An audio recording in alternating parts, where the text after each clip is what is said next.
Halo semuanya, balik lagi, sehat terus dan lancar juga kegiatannya, apalagi rizkinya. Saya doakan terus, amin amin ya robbal alamin.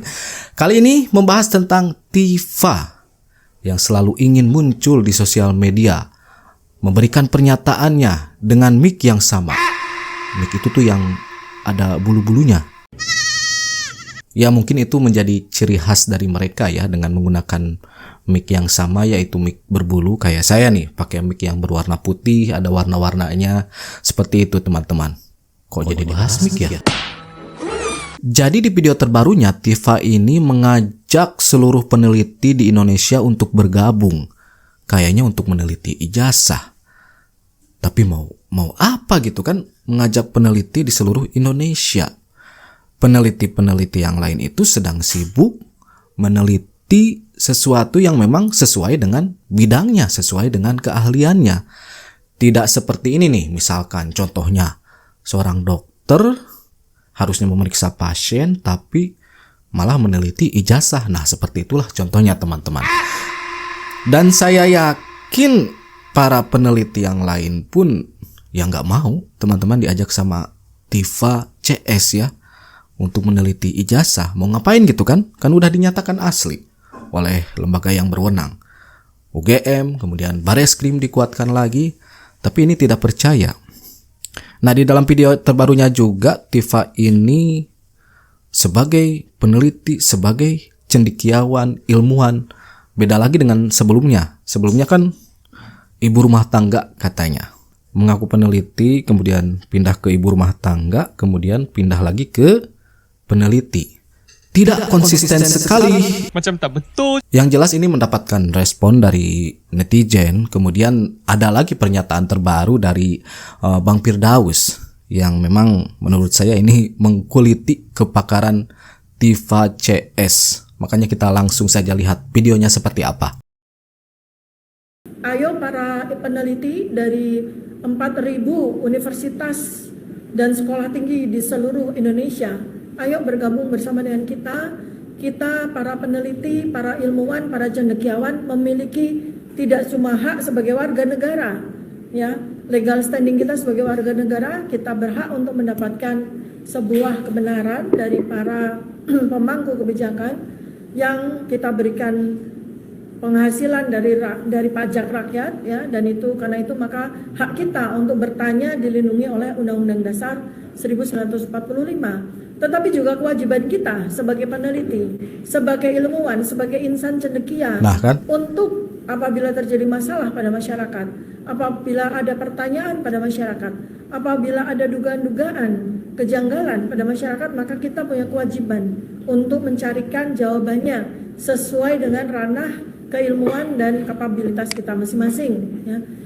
Menurut saya nggak usah lah ngajak peneliti-peneliti yang lain, mau ngapain gitu kan. Penuhi aja tuh undangan dari Pak Joshua. Pak Joshua sendiri kan adalah ahli digital forensik. Penuhi undangan untuk mengkaji secara ilmiah, mengkaji secara spesifik ya, melalui observasi yang mendalam. Yang dikajinya kan sesuai dengan apa yang Tifa CS mau, yaitu ijazah kemudian skripsi. Tapi tak ada satupun yang memenuhi ajakan dari Pak Joshua ya untuk mengkaji secara ilmiah.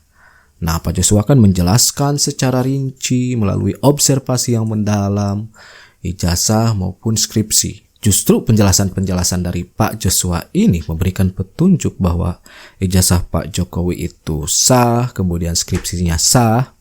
Ya kita bilang asli gitu teman-teman. Dan yang terakhir adalah bahwa saat ini kita juga sangat membutuhkan dukungan dari segenap komponen masyarakat. Kita juga mengimbau lembaga-lembaga, terutama juga BEM, mahasiswa-mahasiswa. Ayo adik-adik mahasiswa, ini adalah momentum buat kita semua untuk menegakkan marwah, harkat, martabat, dan kehormatan negara kita. Jangan sampai kalian mendapatkan warisan negara yang compang-camping, negara yang pedih, negara yang hancur porak-poranda hanya karena kebohongan-kebohongan yang kita diamkan saja. Mari kita suarakan kebenaran, mari kita suarakan keadilan, dan mari kita tegakkan kejujuran di atas kebenaran bagi kita semuanya. Dari video ini kita tahu bahwa Tifa itu semakin menunjukkan bahwa dia tidak mempunyai kompetensi. Ayo para peneliti dari 4.000 universitas. Lo ngomong tuh sama Upil. Tipa lagi. Ya ampun, kagak ada habis-habisnya lu orang, asli dah. Apalagi sih? Udah tinggal nunggu pakai baju Shopee aja banyak gaya, heran banget gua. Gini Tipa, kalau udah salah tuh harusnya lu ngaku aja gitu, jangan malah Nah ini yang paling benar. sok-sokan Udah cari ngaku aja. dukungan gitu. Yang ngedukung lu siapa? Yang ngedukung lu siapa? Gua tanya. Aduh, tobat, orang mau tobat, udah berhenti, stop, jangan malah nambah-nambahin perkara gitu. Kadang-kadang ngadi-ngadi kagak ada artinya. Saya bilang dari awal jangan terlalu diselami, ya kan? Dan semakin diselami, semakin terlihat pula juga ya kompetensi yang Anda miliki itu ada atau tidak gitu. Dan pada faktanya kalau kita melihat narasi-narasi sekarang ini mulai kabur, tidak objektif lagi. Apalagi lihat nih sekarang dia mengatakan apa? Ayo peneliti dari 4.000 universitas yang ada di Indonesia ngapain? Aduh ampun deh, gue gak kebayang gitu ya, 4.000 universitas dan beberapa peneliti di 4.000 universitas ngumpul ngomongin ijazah. Aduh, disinilah kita bisa melihat bahwa mereka ini pada dasarnya bukan mempunyai kompetensi, bukan. Kalau mereka mempunyai kompetensi di bidang penelitian, tidak perlu melebar kemana-mana. Berarti Tifa CS itu tidak bisa membuktikan ya. Makanya keluar video ini. Ngajak-ngajak peneliti yang lain. Cari perlindungan kayaknya teman-teman. Keterbukaan publik itu untuk kebijakan. Untuk kebijakan.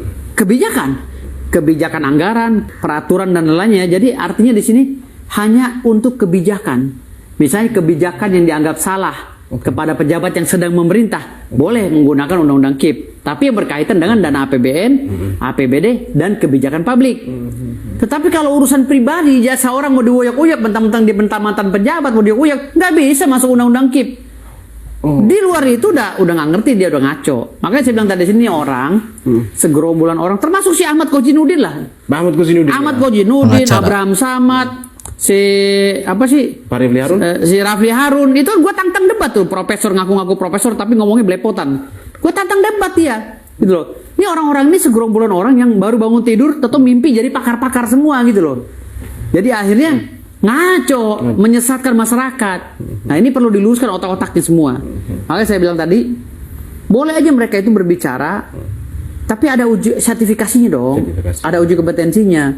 You sebagai apa? Lembaga mana yang mengeluarkan kalimat bahwa you tuh pakar? Gitu. Saya saja ini yang begitu banyaknya dimintai pendapat oleh orang, belum berani bicara masalah pakar. Karena saya merasa ilmu saya masih kurang. Gitu. Tapi ini kok orang pada gampang banget ya, pakar. Saya pakar apa sih arti pakar itu? Lu ngerti ya konstruksi hukum tata negara? Yang namanya orang pakar, orang ahli itu punya linearitas.